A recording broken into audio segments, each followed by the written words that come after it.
Yes बच्चों। तो हम लोग ना 2 डायमेंशनल जो आइसोमर्स हम लोगों ने कल पढ़े थे, उसकी 2 कैटेगरीज और है ना, 2 टाइप्स और एक्स्ट्रा हैं। तो लेकिन वो इतने खास इंपॉर्टेंट है नहीं, लेकिन आपको वो भी मैं बता देता हूँ। इसमें आपका एक कैटेगरी बच्चों आती है पॉलीमराइजेशन।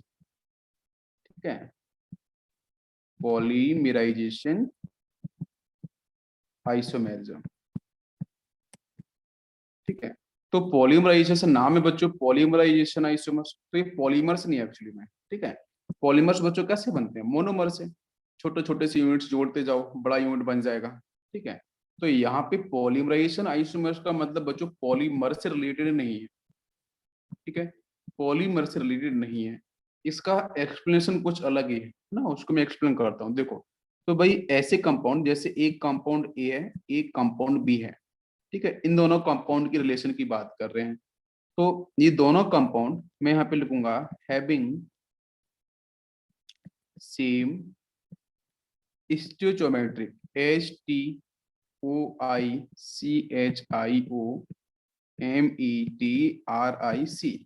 ठीक है, same stoichiometric composition, composition but different molecular composition. ठीक है, जो मॉलिक्यूलर कंपोजिशन है वो बच्चों इनकी डिफरेंट होगी, बट जो स्टोइचोमेट्रिक जो कंपोजिशन है, जो हम कोफिशिएंट की बात करते हैं ना, ठीक है, तो हाँ, जो हम भी देखो, स्टोइचोमेट्रिक में आपका जो मैट्रिक वर्ड है वो मेजरमेंट से रिलेटेड है। ठीक है, तो डाटा का मेजरमेंट, नंबर्स का मेजरमेंट। ठीक है, तो जो स्टोइचोमेट्रिक कॉफी जो हम कंपोजिशन की बात कर रहे हैं, वो ए और बी की क्या होगी बच्चों? सेम होगी, बट डिफरेंट क्या होगा? मॉलिक्यूलर कंपोजिशन आपकी डिफरेंट होगी। एग्जाम्पल देंगे, समझ में आपको आ जाएगा। ठीक है, अच्छा दूसरा पॉइंट, लेकिन जो मॉलिक्यूलर कंपोजिशन होगी, मॉलिक्यूलर जो कंपोजिशन होगी उसको थोड़ा मैं एक्सप्लेन करता हूँ। मॉलिक्यूलर कंपोजिशन ये होगी बच्चों simple multiple, simple multiple of the simplest stoichiometric arrangement. ठीक है, तो सिंपलेस्ट स्टोइचोमेट्रिक अरेंजमेंट होगा। एग्जांपल दूंगा, समझ में आ जाएगा। ठीक है, तो सिंपलेस्ट जो स्टोइचोमेट्रिक अरेंजमेंट है उसका आपका सिंपल मल्टीपल फॉर्म आपको दिखाई देगा। जैसे एग्जांपल लेते हैं, एग्जांपल समझने की कोशिश करते हैं। थ्योरी से समझ में कम आता है, एग्जांपल समझ में आपको बेटर आएगा, ध्यान देना। जैसे बच्चों मैंने 3 एग्जांपल लिए, प्लेटिनम में लिया, यहाँ मैंने अमोनिया 2 ले लिए, ये आपका Cl2। ठीक है, this is the first molecule. Second molecule यहाँ पे आपका प्लेटिनम है, नाउ दिस इज अमोनिया 4, और इसके साथ बच्चों मैंने यहाँ पे इसको हमने क्लोज कर दिया। इधर से सेकेंड मॉलिक्यूल लिया मैंने प्लेटिनम, और नाउ दिस इज Cl4। ठीक है, और यहाँ ब्रैकेट बंद कर दिया, सेकेंड मॉलिक्यूल। थर्ड मॉलिक्यूल की बात कर रहे हैं, तो यहाँ पे आपका platinum, now this is ammonia 2। ठीक है, ये आपको क्वेश्चन आपको दिया जाएगा। ठीक है, इसमें ऐसा कुछ आपको टेंशन नहीं लेनी है, ये क्वेश्चंस आपको दिए जाएंगे सारे सारे। ठीक है, जो मैं यहाँ पे एक्सप्लेन कर रहा हूँ। यहाँ पे आपका ले लेते हैं, चलो हम लोग Cl2 ठीक है, और यहाँ ले लिया मैंने PtCl4। ठीक है, तो बच्चों समझते हैं अपन लोग। तो ये जो फर्स्ट सेकेंड थर्ड, ये 3 कंपाउंड दे रखे हैं। तो इन तीनों कंपाउंड में अगर आप ये देख रहे हो कि यहाँ पे जो सेकेंड और जो थर्ड, फोकस करो सेकेंड कंपाउंड पे और थर्ड कंपाउंड पे, क्या आपको दिखाई दे रहा है? यहाँ पे है प्लेटिनम के साथ 3 अमोनिया, यहाँ पे प्लेटिनम के साथ अमोनिया दे रखा है, हालांकि यहाँ पे क्लोरीन भी दे रखा है। ठीक है, यहाँ पे प्लेटिनम के साथ फिर नीचे क्लोरीन दे रखा है, यहाँ प्लेटिनम के साथ अमोनिया भी है और बच्चों क्लोरीन भी है, यहाँ पीटी के साथ आपका क्लोरीन भी है। तो आप एक मेरी बात को सुनना ध्यान से, ये जो अमोनिया है वो भी लीगेंड होगा, ये क्लोरीन भी लीगेंड होगा। ठीक है, बिकॉज ये जो अमोनिया है वो स्क्वायर ब्रैकेट के अंदर है, क्लोरीन भी स्क्वायर ब्रैकेट के अंदर है, तो दोनों के दोनों लीगेंड है, प्लेटिनम से अटैच है। पहली बात समझ में आ गई। ठीक, सेकेंड में देखते हैं, यहाँ प्लेटिनम के साथ अमोनिया अटैच है तो ये भी लीगेंड है।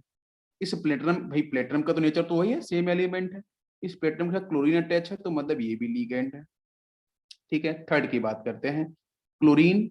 देखो क्लोरीन आपका अटैच है, स्क्वायर ब्रैकेट के अंदर ही दिख रहा है, तो इसका मतलब ये भी आपका लीगेंड होगा, प्लेटिनम से अटैच होगा, और अमोनिया भी क्या है आपका लीगेंड है। और क्लोरीन है ये भी आपका लिगेंड है, ठीक है, बिकॉज ये भी स्क्वायर ब्रैकेट के अंदर है। तो इसका मतलब ये समझ में आ रहा है कि इस गिवन कंपाउंड के अंदर चाहे अमोनिया हो चाहे आपका क्लोरीन हो, ये बच्चों एज ए लिगेंड की तरह एक्ट कर रहे हैं, कहीं भी आयोनेशन स्पेयर में नहीं है, ये कहाँ है, कोऑर्डिनेशन स्पेयर के अंदर ही प्रेजेंट है। और किससे अटैच है, प्लेटिनम के साथ अटैच है, ठीक है। तो यहाँ पे एक जो हम बात कर रहे हैं पॉलीमराइजेशन आइसोमर्स की, तो बच्चों ये जो तीन कंपाउंड जिसमें सेकेंड और जो थर्ड कंपाउंड है वो पॉलीमर है फर्स्ट का। क्या आपको मेरी बात समझ में आ रही है? सेकेंड और थर्ड कंपाउंड क्या आपके फर्स्ट कंपाउंड का पॉलीमर्स होगा? तो चेक करते हैं जरा। पॉलीमर्स का मतलब एक रिलेशन है ना, पॉली का मतलब मिनी, मर्स का मतलब यूनिट होता है, सिंपल ये। तो देखो फर्स्ट कंपाउंड में प्लेटिनम है, अमोनिया है, क्लोरीन है। सेकेंड कंपाउंड के अंदर भी प्लेटिनम है, अमोनिया है, क्लोरीन है। थर्ड के अंदर भी प्लेटिनम है, अमोनिया है, क्लोरीन है। लेकिन हो क्या रहा है यहाँ पे, वो यहाँ पे ये रहा है कि जो नंबर्स हैं, हम लोगों ने अभी बात करी थी ना कि इसके अंदर same stoichiometric composition but different molecular composition. Molecular composition आपकी अलग अलग होती जाएगी। कैसे?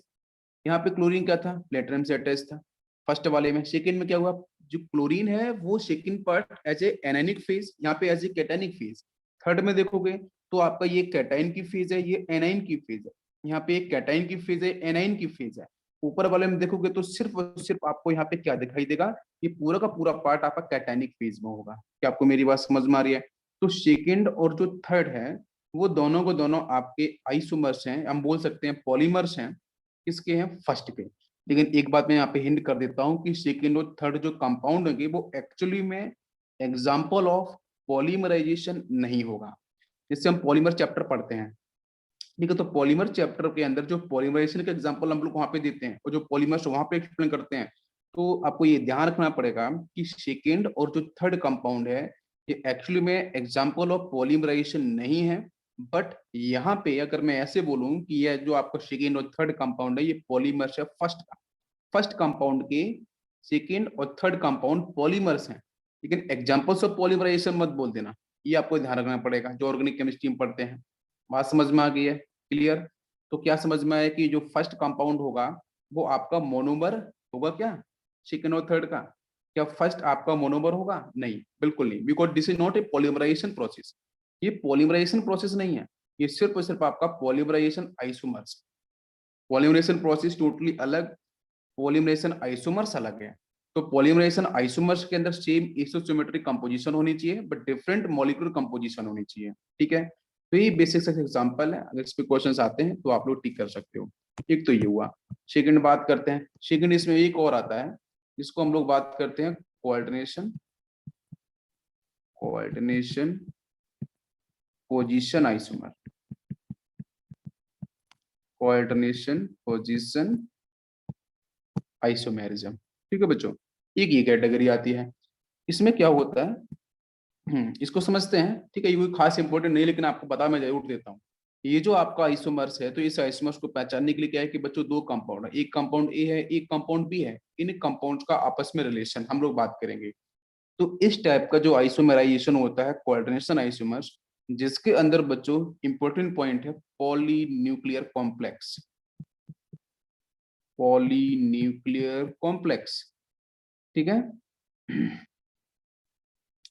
यस, एक सेकंड, पॉलीन्यूक्लियर कॉम्प्लेक्स, ठीक है। पॉलीन्यूक्लियर का मतलब है कि यहाँ पे जो सेंट्रल एलिमेंट होंगे वो एक से अधिक होंगे, ठीक है। और यहाँ पे आपके ब्रिजिंग लिगेंड का फॉर्मेशन, भाई ब्रिजिंग लिगेंड का इंपॉर्टेंट रोल प्ले होगा। तो पॉलीन्यूक्लियर कॉम्प्लेक्सेस, उसमें आपकी क्या होगी कि जो लिगेंड अटैच है, जो लिगेंड्स अटैच हैं सेंट्रल मेटल एटम के साथ, इसमें क्या होगा, आपके टू या टू से अधिक क्या होंगे बच्चों, सेंट्रल मेटल एटम प्रेजेंट होंगे, जिसको हम लोग सेंट्रल मेटल आयन भी बोल सकते हैं बिकॉज वो कैटायनिक फेज में होंगे, ठीक है।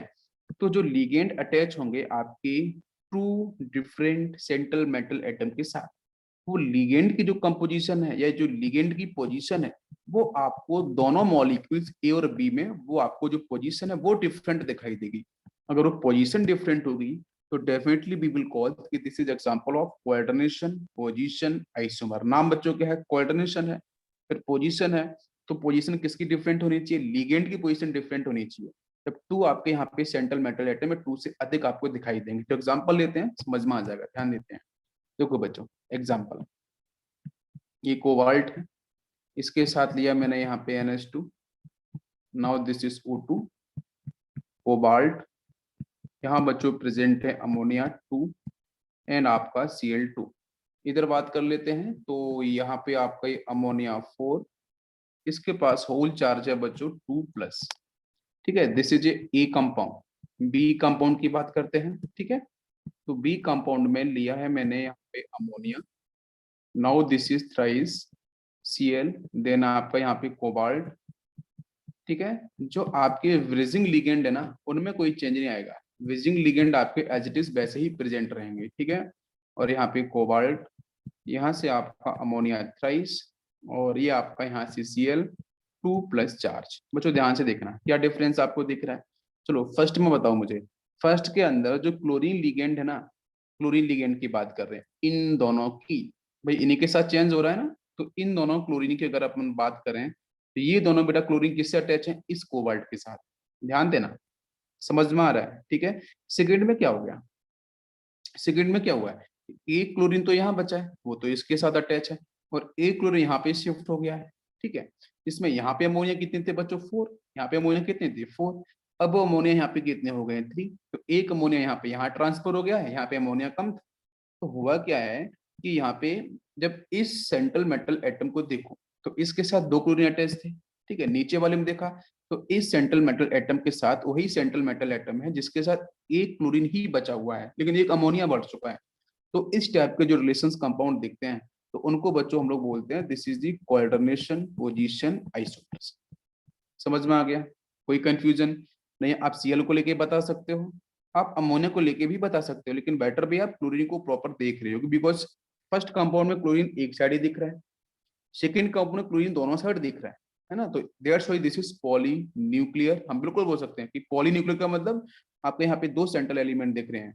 न्यूक्लियस का मतलब बेटा आपके प्रोटॉन से रिलेटेड होता है, जिसके पास चाहे पॉजिटिव चाहे डेंसिटी मैक्सिमम हो, तो ऑब्वियसली वो आपके कैटाइंस होते हैं, है ना। तो ऊपर बार में क्लोरीन एक ही सेंट्रल मेटल एटम से अटैच था, नीचे वालों में वही क्लोरीन आपके दोनों से अटैच हो गया। तो that's why this is example of coordination position isomerisation. Clear हो गया सभी को, ये स्टूडेंट्स। अब बच्चों हम लोग बात कर रहे हैं यहाँ पे नेक्स्ट आपका ज्योमेट्रिकल आइसोमर्स, ज्योमेट्रिकल आइसोमेरिज्म। तो ज्योमेट्रिकल आइसोमेरिज्म के अंदर हम लोगों ने क्या देखा था,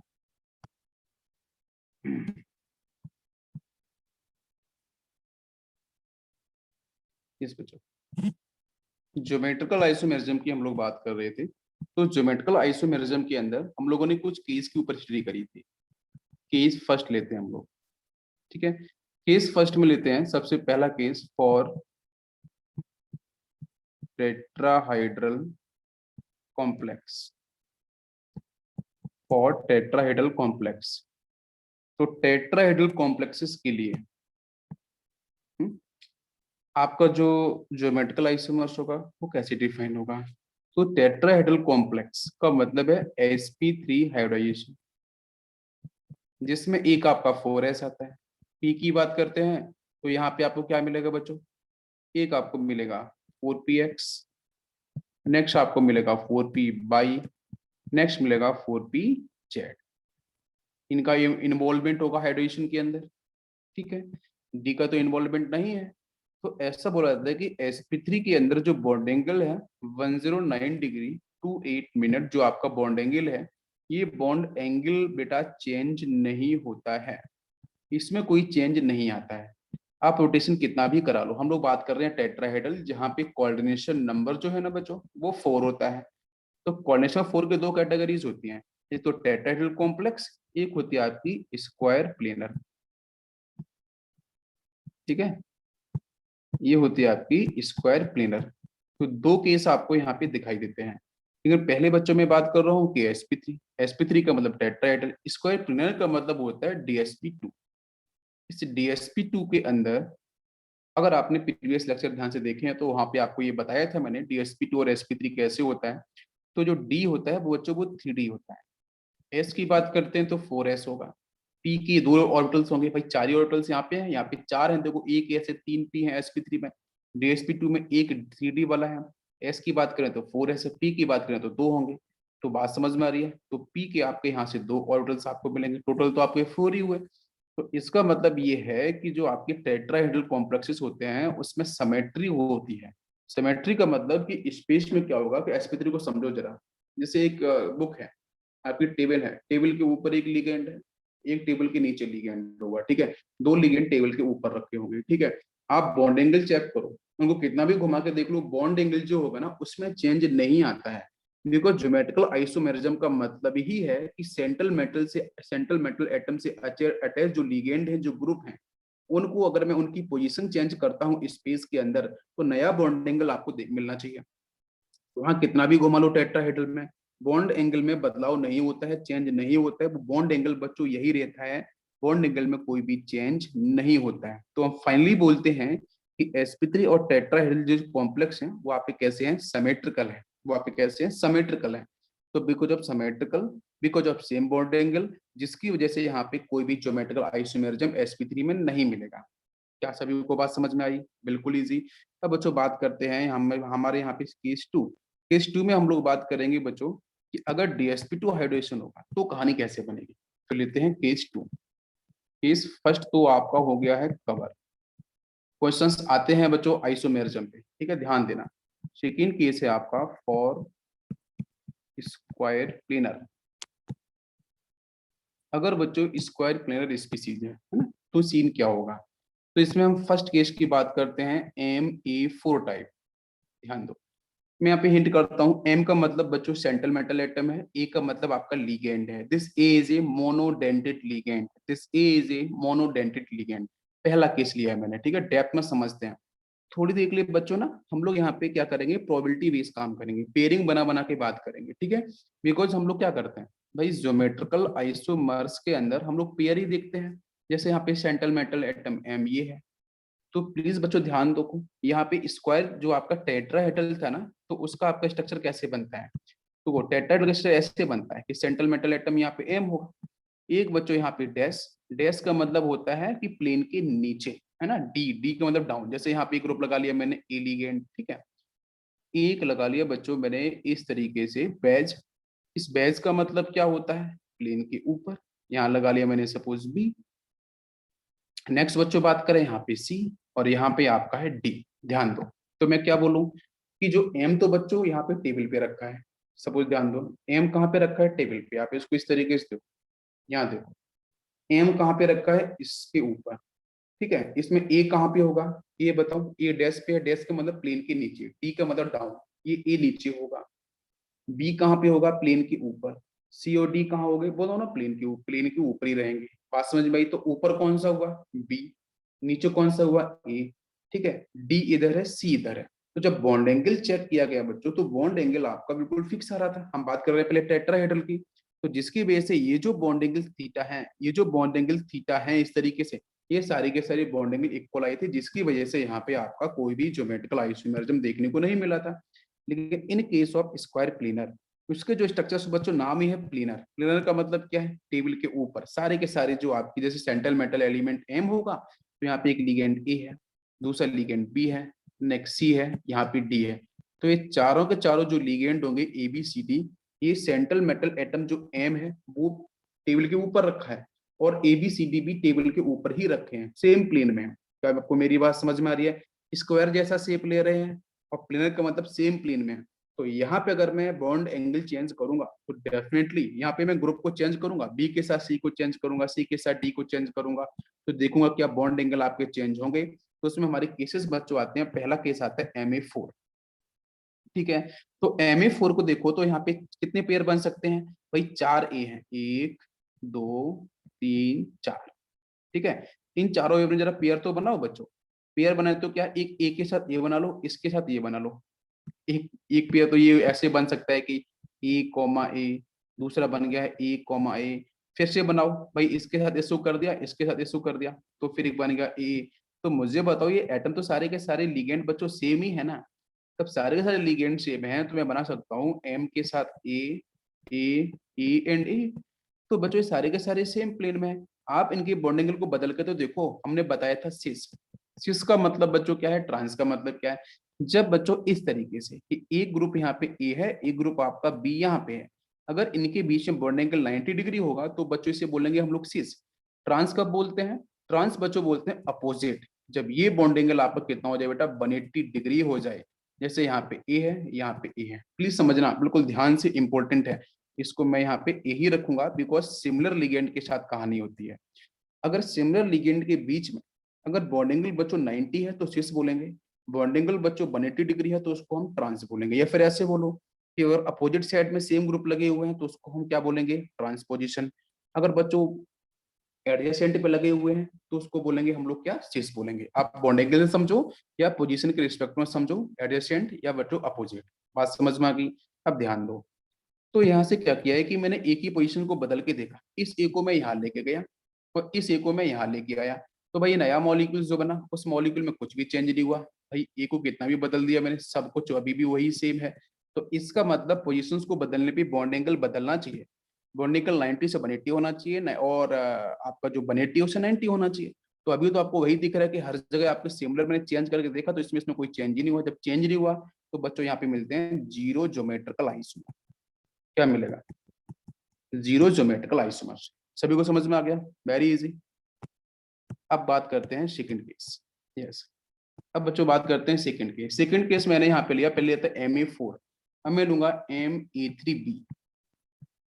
ए कम कर दिया, एक बी बढ़ा लिया मैंने, ठीक है। अब जरा पेयर बनाते हैं, यहाँ पे कौन कौन से पेयर बनेंगे तो बच्चों देखो, ए ए A and B.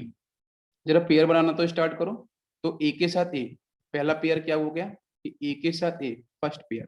Second pair बच्चों ए के साथ बी, ठीक है। उसके बाद और पेयर क्या बन सकता है, मैंने सिर्फ इतना किया है, इस ए को इससे डिफाइन किया है, इस ए के साथ बी किया है।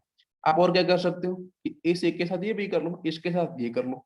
तो यहाँ से कर लेते हैं, चलो फिर भी तो वही मिलेगा, ए मिलेगा, ए बी मिलेगा। कोई चेंज हो रहा है क्या? कोई चेंज हो रहा है? नहीं चेंज हो रहा है। तो चलो देखते हैं क्या ज्योमेट्रिकल आइसोमर बन सकते हैं। तो चलो मैंने पहला केस लिया एम।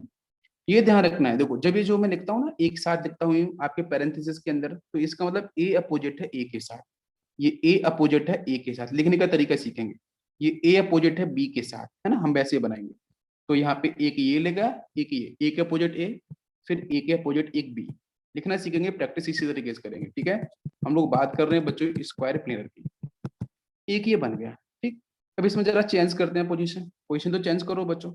इस ए और बी की मैंने पोजीशन चेंज कर दी, तो क्या मिला, यहाँ पे एम हो गया, ऊपर बी हो गया, यहाँ पे ए हो गया, इधर ए है, इधर ए है।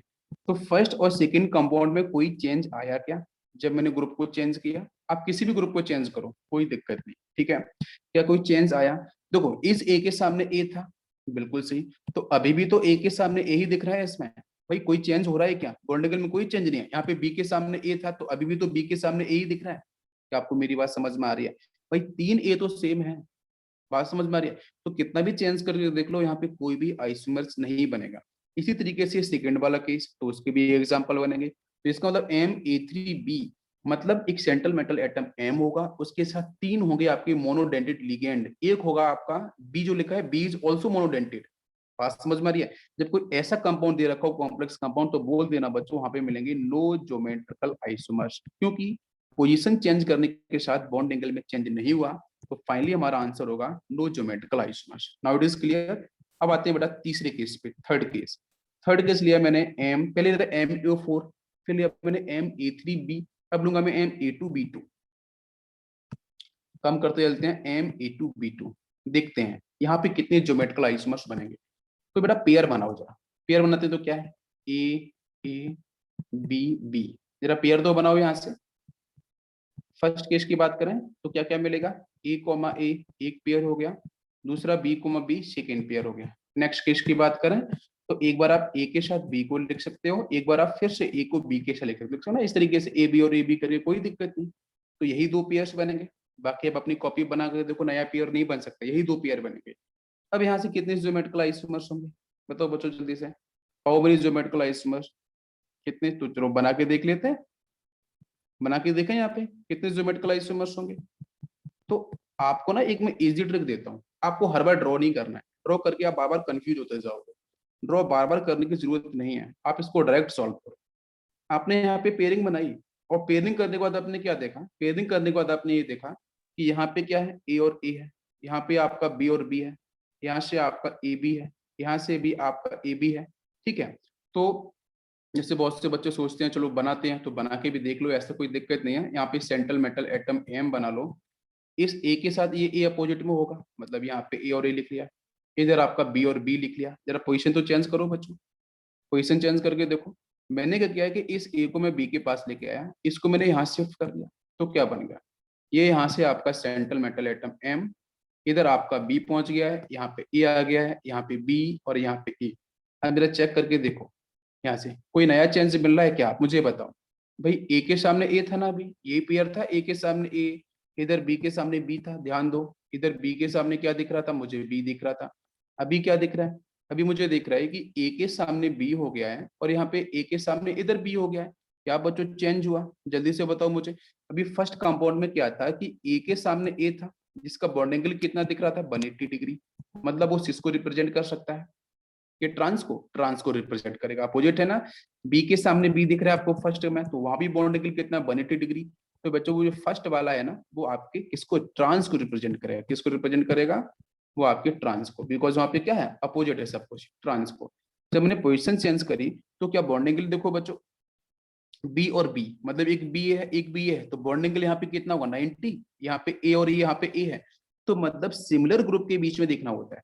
सिमिलर ग्रुप के बीच में अगर बॉन्ड एंगल आपका यहाँ पे 180 डिग्री आता है, तो आपका यहाँ पे ट्रांस बोला जाएगा। अगर सिमिलर ग्रुप के बीच में बॉन्ड एंगल 90 डिग्री बन गया, अगर आपने रोटेशन कराया स्पेस के अंदर, तो यहाँ पे बॉन्ड एंगल बच्चों 90 डिग्री है, ए और ए के बीच में, बी और बी के बीच में, तो दैट्स व्हाई ये आपका हो जाएगा सीएस। क्या पूरी बात समझ में आई, कोई कंफ्यूजन किसी को नहीं है बच्चों, क्लियर। अब ये जो पेयर दे रखा है, इनको जरा बना के देखो, जो अगर इनको बना के देखेंगे तो सेंट्रल मेटल एटम है, ए के अपोजिट बी बना लिया, यहाँ पे भी ए के अपोजिट बी, तो आप इसको बना के देखोगे तो प्रीवियस वाला केस मिलेगा। देख लो, यहाँ पे ए के देखो, ये ए और ए का बॉन्ड एंगल कितना, 90 डिग्री, यहाँ पे बी और बी का बॉन्ड एंगल कितना, 90 डिग्री होगा। ठीक है, रोटेशन कराओगे ए और बी के साथ, तो बी और बी फिर से हो जाएगा 180 डिग्री। तो इसका मतलब पता है क्या है, कि नीचे वाला जो पेयर है वो फर्स्ट को ही रिप्रेजेंट कर रहा है। तो देयर ही बच्चों, इस केस के अंदर नंबर ऑफ ज्योमेट्रिकल आइसोमर्स आपको कितने मिलते हैं, 2। Number of G is equal to 2। Clear हो गया यहाँ पे ये point, number of geometrical isomers that is equal to 2। Clear सभी को, बिल्कुल। थर्ड केस क्लियर हुआ बच्चों, सिस और ट्रांस समझ में आया।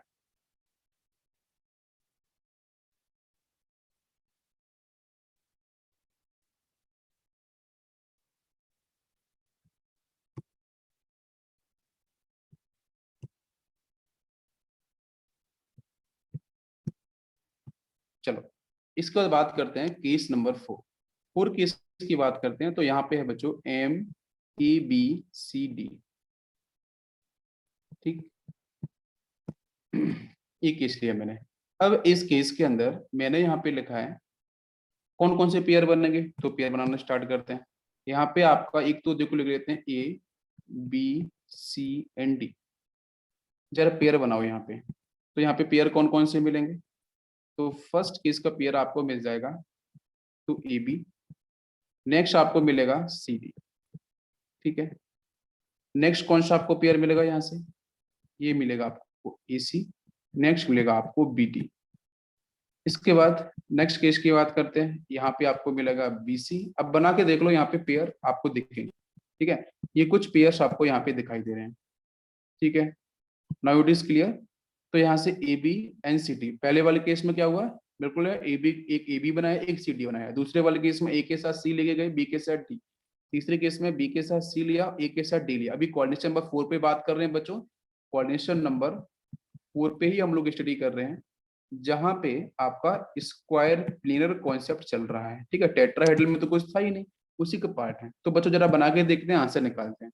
तो मुझे बताओ नंबर ऑफ ज्योमेट्रिकल आइसोमर्स यहाँ पे कितने होंगे। यस बच्चों please, number of geometrical isomers कितने होंगे। तो आप यहाँ पे बना के देखो, फिर चेंज करो, टाइम जाएगा। तो मतलब क्या है कि सेंट्रल मेटल एटम के सामने अगर बच्चों 4 लिगेंड डिफरेंट अटैच हैं, और उस केस में 3 पेयर बनेंगे मैक्सिमम। जब 3 पेयर बनेंगे तो सीधा हम टिक करेंगे कि number of geometrical isomers that is equal to 3। क्या आपको मेरी बात समझ में आ रही है? बिल्कुल 3 करेंगे। इसके पहले वाला जो केस था MA3 MA2B2 वाला केस था, तो उसमें कितने थे नंबर ज्योमेट्रिकल आइसोमर? 2 थे, बिकॉज 2 ही पेयर आपको बन रहे थे। अरे 2 ही पेयर डिफरेंट बन रहे थे ना, तो वहां पे 2 थे। बिल्कुल बात समझ, यहाँ पे 3 डिफरेंट पेयर बन रहे हैं तो आंसर विल बी 3। ये बात क्लियर हो रही है?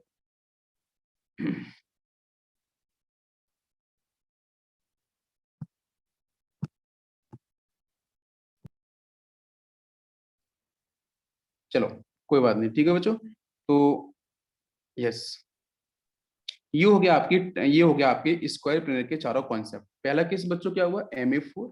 सेकेंड केस हुआ MA3B। सेकेंड केस हुआ आपका MA2B2। और चौथा केस हुआ बच्चों MABCD। चारों केस मैंने बता दिए। अभी बच्चों हम लोग ना बाइडेंटेड लिगेंड्स जो आएंगे उनकी कैटेगरीज हम लोग अलग से पढ़ेंगे, ठीक है? यस, तो यहाँ पे कोऑर्डिनेशन ऑफ फोर के कॉन्सेप्ट फिनिश हो जाते हैं। इसके बाद बच्चों हम लोग डिस्कस करेंगे नेक्स्ट। यस।